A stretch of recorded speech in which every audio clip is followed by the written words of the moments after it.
Halo semuanya, ketemu lagi dengan saya, Reski Yonanda, di course Dasar-Dasar Pemrograman Desktop dengan C++. Di pertemuan kelima ini, kita akan membahas mengenai array dan pointer. Oke, kita mulai dengan array. Array ini merupakan suatu struktur data yang digunakan untuk menyimpan sekumpulan data pada satu tempat. Nah, ibarat tempatnya seperti ini. Ada satu kotak gitu ya. Nah, setiap data dalam array memiliki indeks sehingga kita dapat memprosesnya. Nah, ibaratnya dia punya kotak-kotaknya nih. Nah, misalkan array-nya panjangnya 5 gitu ya. 1, 2, 3, 4, 5. Namun, indeks dalam array itu dimulai dari angka 0. Gitu ya. 0, 1, 2, 3, 4. Nah, ini bentuk dari array. Misalkan gini, kalau kita tidak nyimpan data dalam array gitu ya. Misalkan kita punya menyimpan ukuran sepatu misalkan. Ukuran sepatu 5 orang anak dengan tipe integer. Nah, untuk menyimpan data ukuran sepatu anak ini, kita bikin variabel-variabel dong ya. Variabel 1 untuk anak 1, variabel 2, variabel 3, variabel 4, variabel 5. Nah, bayangkan kalau anaknya ternyata ada 100 anak misalkan, gitu ya. Ada 100 anak, misalnya siswa sekolah lah gitu ya, ada 100 anaknya. Nah, repot ya kita bikin variabel satu-satu sampai ke bawah. Nah, ini fungsi dari array. Kita cuma bikin kayak gini aja. Integer, ukuran baju, 1000 gitu. Nah, jadi ada kotak ini, ada 1000 nanti kotaknya gitu ya. Nanti kita dapat akses tiap elemennya ini. Di sini ada nilainya gitu ya. Ini indeks ke 0, saya nilainya 2, misalkan ini nilainya 12 misalkan gitu ya. Nah, kita bisa akses nih nanti. Misalkan kita mau cek di indeks ke 0, berarti ini dapat nilainya 2 gitu ya. Kalau mau cek di indeks ke 99 misalkan gitu, nanti dapat yang ke n-nya misalnya di sini dapat nilainya berapa gitu ya. Nah, itu bentuk dari array. Untuk praktisnya nanti kita cobakan di sesi coding ya. Kita masuk ke pointer. Nah, apa itu pointer? Ya, pointer itu adalah sebuah variabel yang menyimpan alamat memori sebagai nilainya. Oke, bayangkan variabel, kita punya variabel X misalkan. Yang disimpan itu bukan nilainya, tapi alamat dari memorinya. Ya, gitu ya. Nah, untuk lebih jelasnya nanti teman-teman bisa kita cek nih nanti di codingannya gitu ya. Nanti seperti ini. Saya coba gambarkan ya.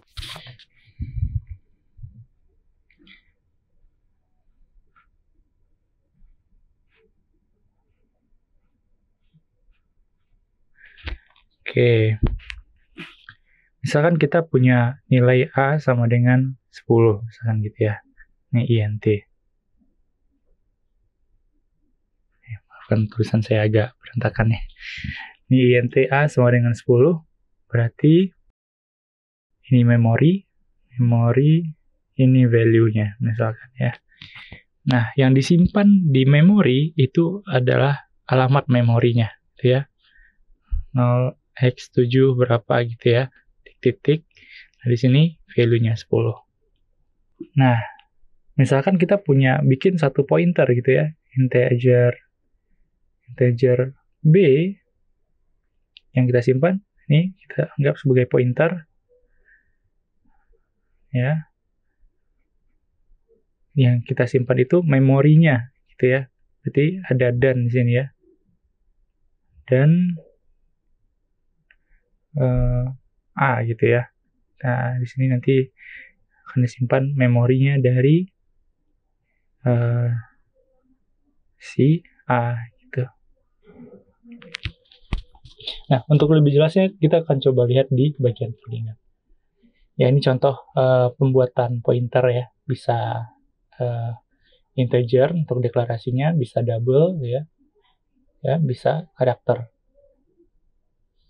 Nah, ini integer ya.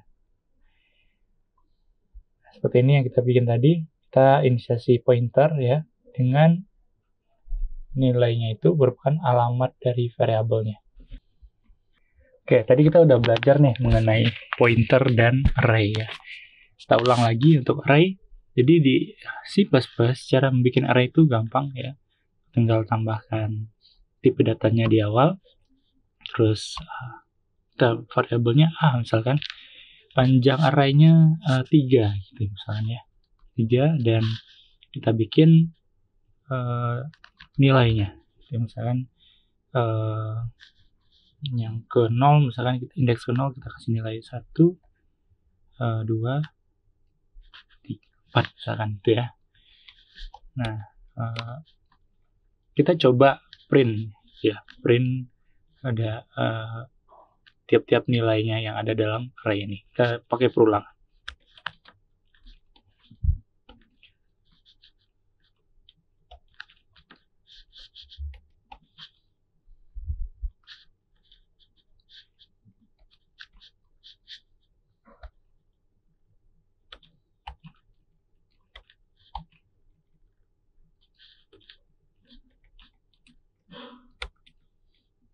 Nah, di sini kita coba cout nilai dari array-nya, indeks ke X ya. Oke, biar rapi saya tambahkan teks ya.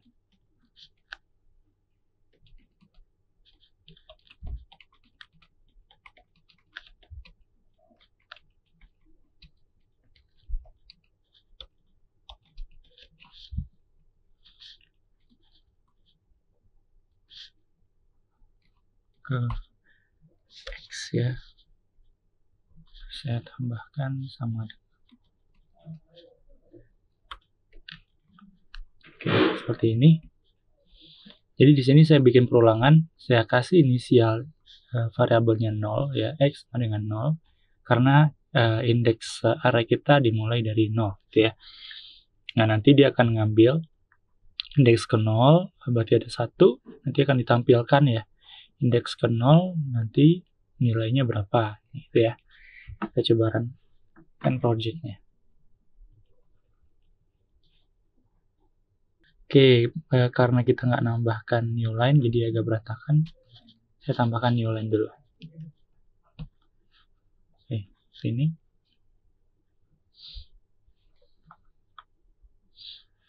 Oke, seperti ini ya. Ini kita lihat di bagian bawah sini. Array indeks ke 0 itu nilainya 1. Indeks 1 nilainya 2. Indeks kedua nilainya 4. Oke, benar ya. Nah, itu untuk penggunaan array. Selanjutnya bagaimana dengan pointer? Kita coba dengan pointer gitu ya. Baik, kita lanjut ke pointer. Nah, di pointer tadi kita belajar ya, pointer itu merupakan suatu variabel yang menyimpan alamat memori sebagai nilainya. Nah, kita coba ini. Kita punya integer X sama dengan 10 misalkan.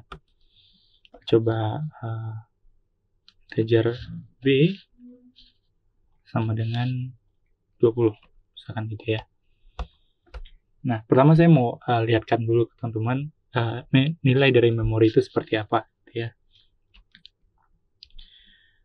Nah, saya coba cout dulu, cout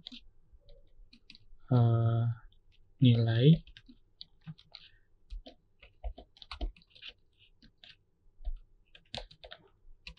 dari X adalah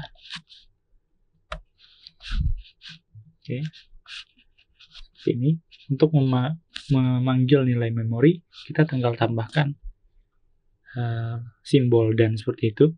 Terus kita berikan variabelnya, berikan kita X ya. Selanjutnya nilai memori dari B, gitu ya.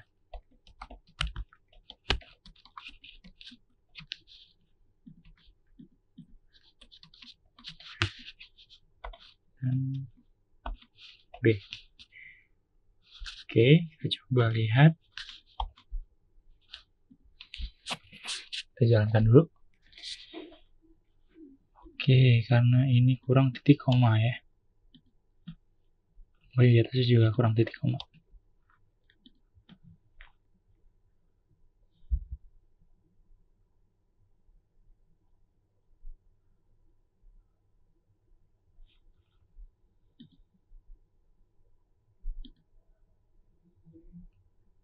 Nah, ini muncul nilai memori dari kedua variabel kita, gitu ya. Nah, ini kita bisa lihat nilai memori X ini adalah 0505 BC gitu ya, kalau yang B-nya seperti ini. Nah, nilai ini yang akan disimpan dalam variabel yang pointer tadi. Jadi kita punya pointer yang T bintang ini ya. Saya kasih nama pointernya PTR lah. Sebenarnya bebas namanya ya, mau apa aja. Nah, pointer ini saya mau nyimpan memori dari B gitu ya. Nah, saya ambil nilai B, memori B. Nah, coba saya printkan pointer ini yang muncul seperti apa.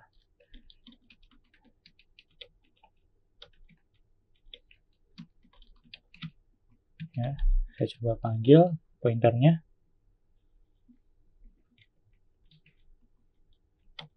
Oke, coba kan ya. Oh ya, ini komanya tinggalan.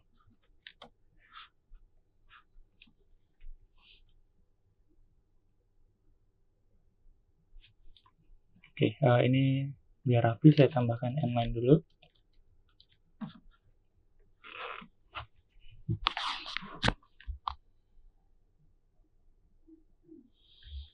Nah, ini teman-teman, bisa kita lihat ya. Dari pointer ini, dia menyimpan alamat memori dari si B. Nah, ketika kita panggil pointernya, dia bisa langsung memanggil nilai dari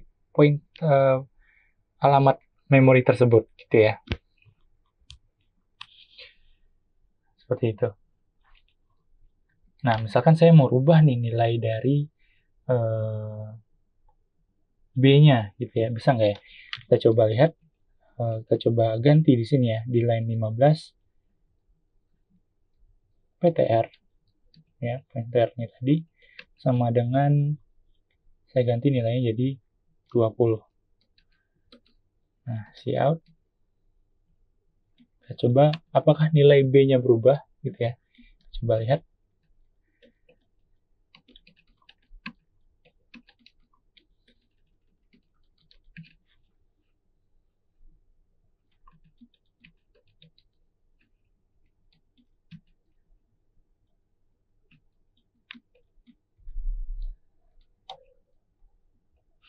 Oke.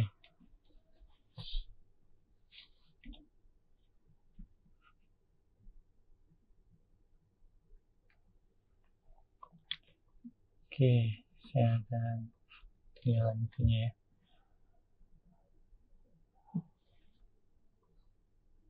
Nah, sorry, ini nilainya sama. Saya ganti dulu jadi 60.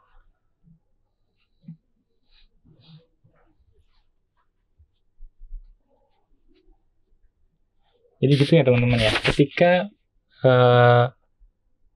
pointernya ini dialamatkan ke B, ketika kita assign nilai yang baru ke dalam pointer, nilai B juga ikut berubah, gitu ya. Nah, itu sifat dari pointer, dia saling terhubung, gitu ya. Nah, kita lihat di sini, nilai dari pointernya adalah 20, yang mana kita tahu pointer ini dia nyimpan nilai dari si B, ya. Tuh. Nah, coba kita lihat print lagi nilai pointernya. Ketika kita sudah ubah nih nilai pointer jadi 60, otomatis sebenarnya nilai dari pointernya juga berubah, ngikutin yang B tadi, gitu ya. Dari pointer yang baru.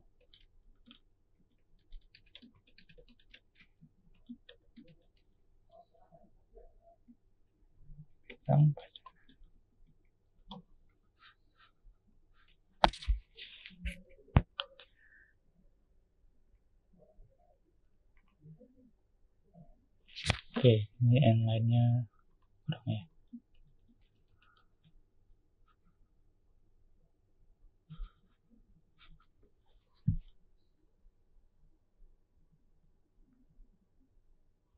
Nah, di sini teman-teman bisa lihat ya.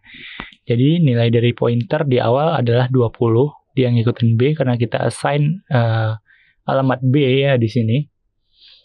Nah, terus nilai dari B adalah 60 dan nilai pointer ya kita ubah nih di sini. Kita kasih nilai B sama dengan 60.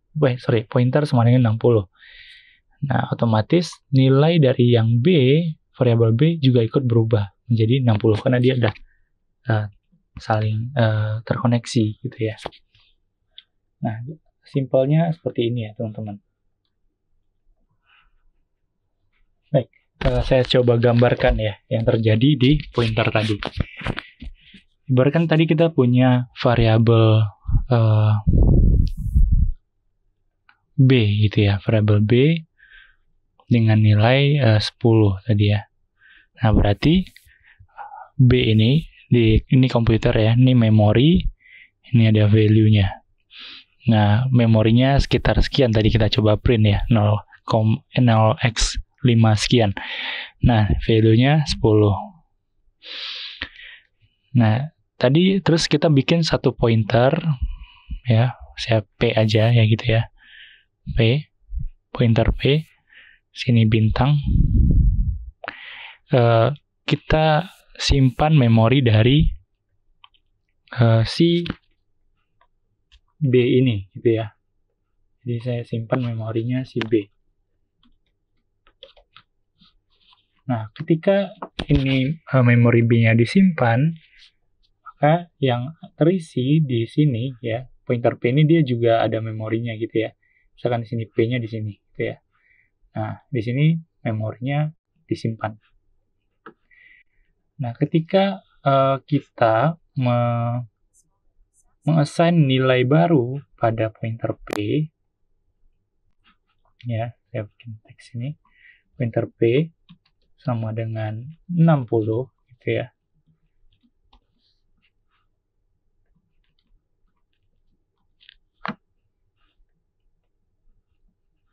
Maka yang terjadi ya, saya jauhin. Nah, karena pointer P ini udah menyimpan memori yang ini, maka ketika ada perubahan terhadap memori yang disimpan, ya, dia akan berpengaruh terhadap nilai dari memori itu, gitu ya. Misalkan pointer P ini dia nyimpan memorinya si B nih. Nah, ketika pointer P diassign nilai yang baru, P ini dia terkoneksi ke memori yang si B, yang sini gitu ya. Ini memori si B. Nah, memori B ini yang disimpan di sini, gitu ya. Ketika ini diubah dengan nilainya, misalkan 60 gitu ya, maka B ini akan terpengaruh. Jadi nilai di dalam B ini akan berubah menjadi nilai baru dalam pointer P ini. Cuma value dalam P ini tetap memori dari si B gitu ya. Jadi nggak 60, nggak 10 lagi nih. Karena sudah ditambahkan dia menjadi 60 gitu ya. Oke, seperti itu. Itu yang terjadi di belakang layar. Baik, sekian pertemuan hari ini mengenai pengenalan array dan pointer. Saya harap teman-teman banyak berlatih lagi ya di luar course ini. Terima kasih, sampai ketemu di pertemuan berikutnya.